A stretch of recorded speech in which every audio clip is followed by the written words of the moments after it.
Maayong adlaw ug naata karon diri sa merkado sa Santa Fe. Kuyogi ko ninyo mamalit kay ilaag ta kamo dinhi sa usa sa pinakanindot nga isla sa Bantayan, which is one of the barangay here in Santa Fe. After na pamalit, naabot na pod ang akong mga classmate aron ilaag ta mo kung asa nahimutang ang isla sa Hilantagaan. Anyway, dugay na gyud ni siya nga plano pero always ra gyud ni siya ginadrawing but karon madayon na gyud. But anyway, this is my first time mo adto aning isla bisag taga Bantayan ko pero first time pa gyud ni namong tanan. Share pod nakon ang plite sa island hopping perting barato ha kay 50 pesos lang per head. So unsa pa may gihulat ninyo ari na mo. Watch this video para son pohon sa inyong mga laag iapil na sa inyong lista ang isla sa Hilantagaan kay for sure di gyud mo magmahay if mo anhi mo. While gabiyahe mi makita gyuday ninyo ang mga nindot kay mga destinasyon para sa atong mga turista. O grabe kay kapaspas ang among biyahe kay dali ra gyud kay naabot mga 10 to 15 minutes maabot na mo sa isla. Grabe ka nindot kay gabot pa lang nimo sa isla makita na nimo ang mga nindot kay nga formation sa mga bato kung asa highlights kini karon sa atong video. Anyway, taga dinhi gyud ang akong usa sa akong mga classmates so adto mi sa ila mo dayon aron mo prepare sa among mga bawnon. Maong kamo dayon na na inyong laag ayaw mo og sig drawing charis. Og naabot na pod mi sa balay sa akong classmates, nagprepare na pod dayon mi para sa among bawnon og nagluto pod mi para sa among pamahaw kay mostly gyud sa akong mga classmates wa pod sila kakaon. Kay may bisayag manok man na akong classmates so gidamay na lang pod naman pagluto. Nagsugba og nagkilaw pod mi aning time kay lami man gyud kay kaon og kinilaw oy. Grabe gipanggutom gyud mi aning orasa kay nanganhiramig isla nga wala mi nga kalami kay sa among gipang prefer kay naapod big seafoods, naapod big binugos nga manok Bisaya. After 10 years na man na jud mig prepare so nagprepare na pod mi para manglakat na mi. Kung asa ang nindot kay nga spot dinhi sa isla sa Hilantagaan. Kung asa ginabisita gyud sa atong mga turista.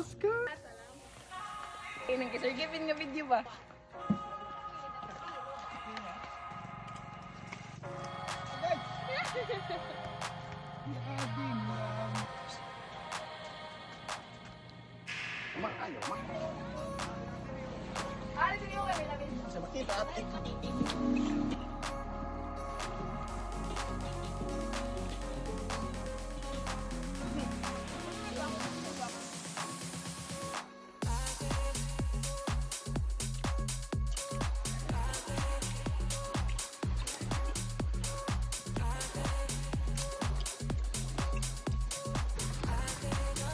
Sige, sisagay ko ninyo.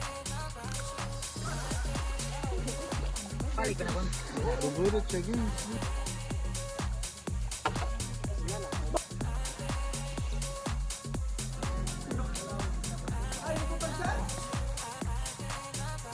To my guys. Migo, wala yung manok ko mo. Basta lang ka mananay.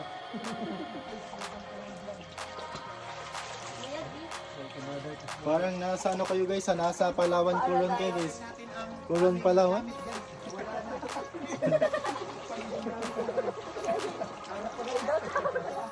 Good news guys, good news.